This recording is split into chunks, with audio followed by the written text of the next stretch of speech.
Maayong hapon, Negros. Ini ang Digicast Negros 10. Ang nagapanguna nga napulo ka mga balita sa isla sa Negros ang amo ni kadulong sa inyo. Updin niyo kami via Facebook, YouTube, kag sa KCAT Channel 11. Kag sa bumabatian nyo kami live sa FM station nga 91.1 FMR Bacolod. Kagyari ng top 10 nga mga balita sa Negros subong adlaw. Lalaki nga ginpugutan sa ulo sa Talisay City amo ang bugaw nga ginapakita sa mga pulis nga posible saksi sa isa ka murder case. 37 anyos ka babae admitted sa ospital bangod sa kolera. Mag-asawa patay sa pagpaniro sa Sagay City, suspect karelasyon sadto sa misis. Diesel kag kerosene marollback sa masobra 4 pesos kada litro. Kag sa Good Vibes, international community ginbisita ang mga negosyo nga wala nagagamit sa plastic sa Bacolod City. Tanan sa Digicast Negros 10. Sa number 10,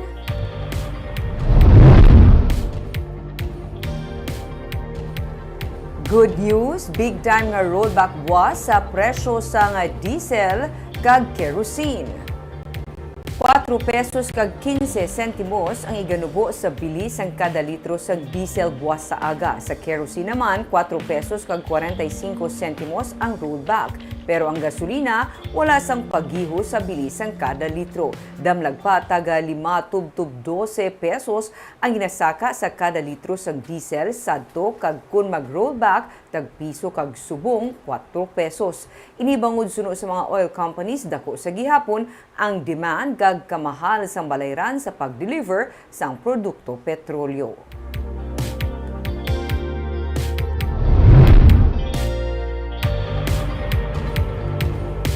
Sa number 9, Bacolod Anti-Smoking Task Force liwat na gin-activate sang syudad.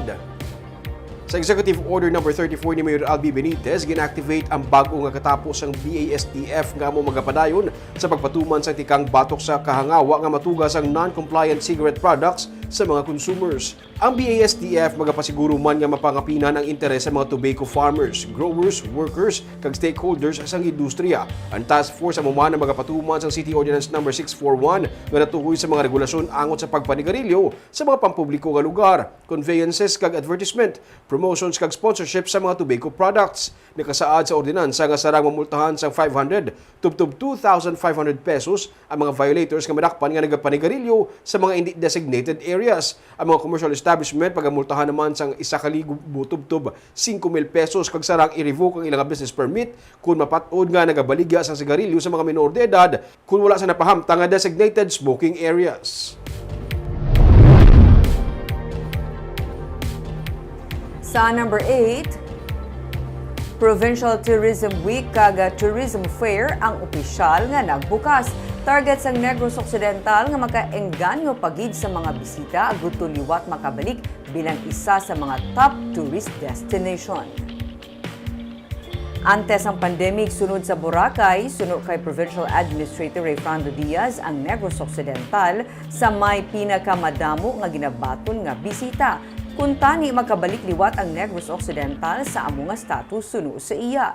Dugang pa ni Diaz, isa pagid sa tinutuyo karon amo ang pag-incorporate sang responsibility para sa isa ka sustainable development. Ehemplo diri ang natabo sa Mambucal Resort and Wildlife Sanctuary kung sa diin magluwas sa leisure, may pagpangapin sa Dunang Manggad. Nagadala man sang economic recovery ang tourism pero ang luyag nga matabo ni Governor Eugenio Jose Lacson suno kay Diaz among ang anuman nga makuha gikan diri ang komunidad ang direkta nga magabenepisyo. Amat-amat naman sa karon ang pagbalik sang pagdamo sa nagabisita sa Negros Occidental. Kadungan sa Provincial Tourism Week ang pagsalida sa mga nagkalain-lain nga mga produkto sa mga banwa kag syudad sa Negros Occidental sa Tourism Fair sa Ayala Malls, Capital Central. After Boracay, do ang next naton nga destination nga pinakadamo guests is Negros Occidental.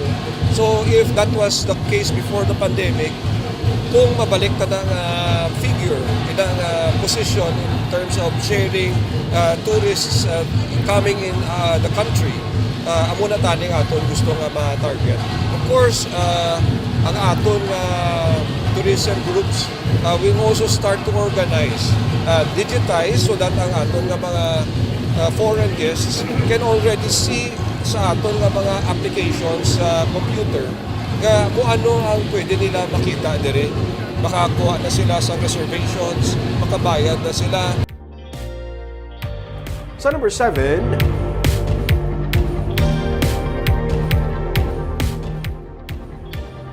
isang patay, 7 ang pilason matapos mahulog sa banglid ang isa ka jeep sa Mabinay, Negros Oriental. Patay 18 anyos ka pasahero sang jeep kasi Jinky Benigay. Samtang pilaso naman ang 7 ka iban pa nga mga sakay sang jeep na lakip na diri ang konduktor. Matapos mahulog sa pila sa ilang nasakyan nga jeep sang Sabado sa kilid sang highway sa barangay Hagto sa Mabinay, Negros Oriental.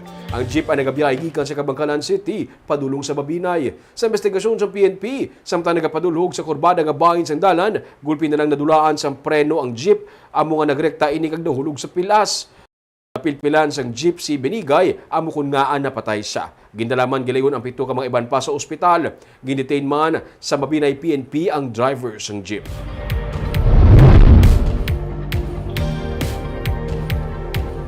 Sa number 6, suspect sa kinawatay sa Bacolod City, patay sa pagpaniro.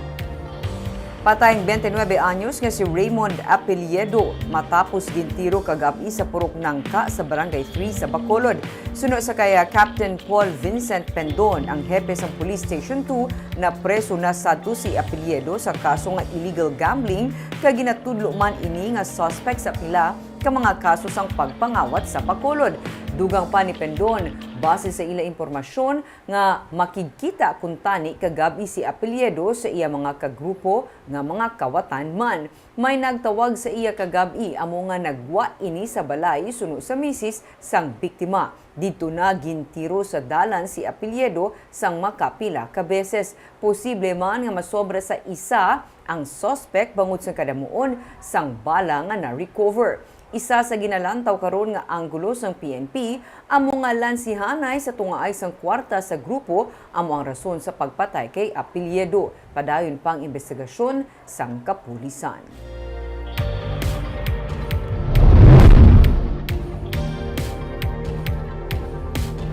Sa number 5, sa Sagay City, mag-asawa patay matapos gintiro sa atubang mismo sang ilang anak. Suspect, anay karelasyon sa misis. Patay ang mag-asawa matapos gintiro sa Sabado sa dalan sa barangay Rafaela Barrera sa syudad sang Sagay. Ang mga napatay amo ang mag-asawa nga si Hannah Grace kag Norbert Bukaling. Ilaman kaupod ang ilang minor de edad nga anak sa natabo ang pagpaniro apang wala man masamaran ang bata. Sa investigasyon sa PNP, gikan sa Escalante ang pamilya kung sa diin nagatrabaho ang misis sa sila ang ginsundan sang suspect sa kay motorsiklo. Ginbungguan suspect ang motor sa pamilya sunod sa pulis ang mga naghinay-hinay ang kag natumba ang mag-asawa kag dito na sila nga gintiro sang suspect sa atubang man sang ilang nga anak. Nakilala man sa mga nakakita sa pagpaniro kag ilaging kilala ang suspect kasi Nino Andrin. Karelasyon sadto sa misis love triangle amo ginatan-aw karon sa PNP nga motibo sa pagpaniro. Nadakpa na ang suspect sa mga pulis.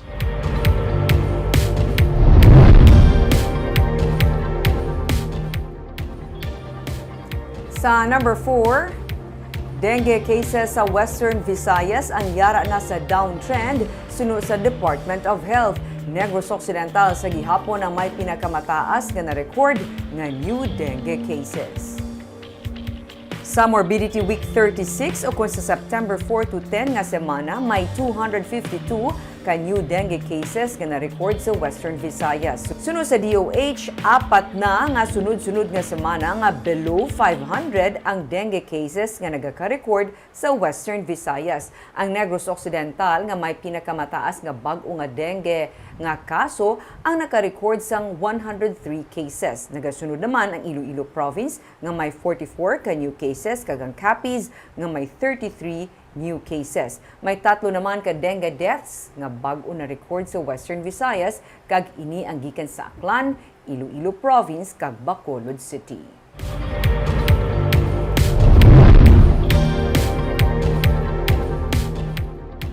Sa number 3, probinsya sa Negros Occidental nagapaandam kag nagapangaman kontra sa kolera.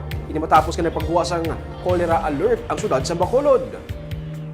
Sunod sa kay Provincial Administrator Fernando Diaz, hindi mabaliwala ang cholera threat sa probinsya bangod sa sitwasyon sa pila ka mga water resources kag ang nagakatabo nga pagbaha sa tiyon sa mga mabunok nga ulan. patag ni Diaz, madamo pa sa mga negrense ang nagasalig sa open wells para sa ilang ilimnon nga tubig kag ginagamit sa pagluto, bagay nga mataas ang posibilidad sa contamination. Sunod sa kay Diaz, mga 2 o 3 ka bulan ang nagligad may kaso sa waterborne diseases sa Sipalay. Parayon man ang kampanya sa probinsya sa Zero Open Defecation kag natala na ang pag-turnover sa 320 ka mga comfort rooms sa banwasang Ibim, Magalona. Ang Water and Sanitation Project kag Water Resources Management sunod sa kay Diaz ang gintingon para makaangkon sang safe kag potable water ang probinsya. For a while, ang aton nga Sipalay na laigo man sa ibang nga waterborne diseases at about 2-3 months ago. So, ara gina-conscious sa aton ang zero open defecation. Sige, yung tagid ang pang-kampanya. We will soon be turning over 320 kabilog ng mga comfort rooms sa Purok Isla dito sa Ibi, Magalona. And it will continue because our council has already met for the first time to discuss our water and sanitation projects, our water resources management. Sa number 2,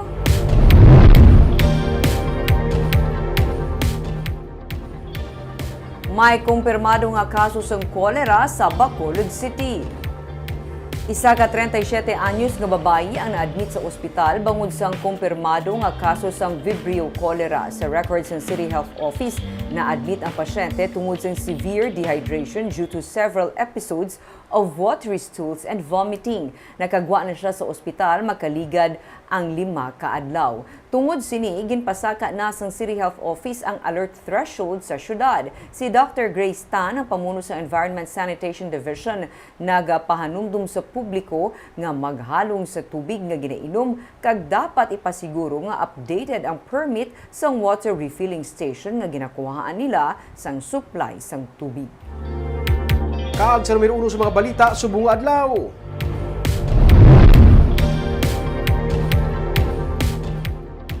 Lalaki nga ginpugutan sang ulo sa Talisay City.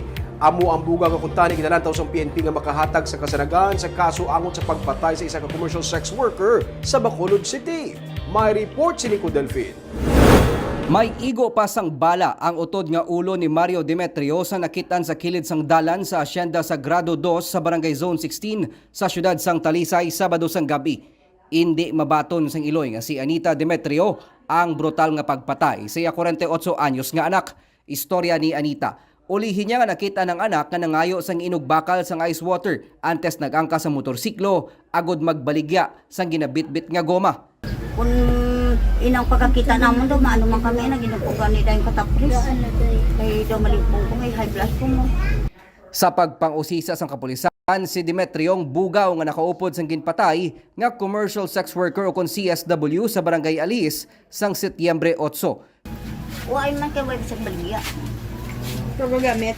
Oo, pagamit Sa dito sa ginbugawan niya. Uay lang ko kabalo.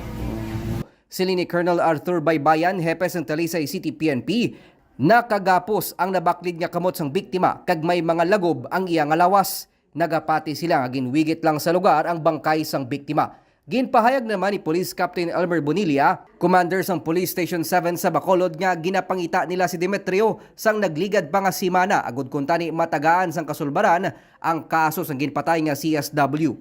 Sa bata ko pagpatay, makuan siya, masugpa siya pag ikuanan niya mga salaya. Tubangon niya, kaya nga ako ginpatay na Manila ya. Sa karon, nag-coordinate na ang Police Station 7 sa Talisay City PNP agud mapatod ang posibilidad nga isa lang ang responsable sa kamatayon ni Demetrio kag sang CSW. Nico Delfin para sa DGCast Negros.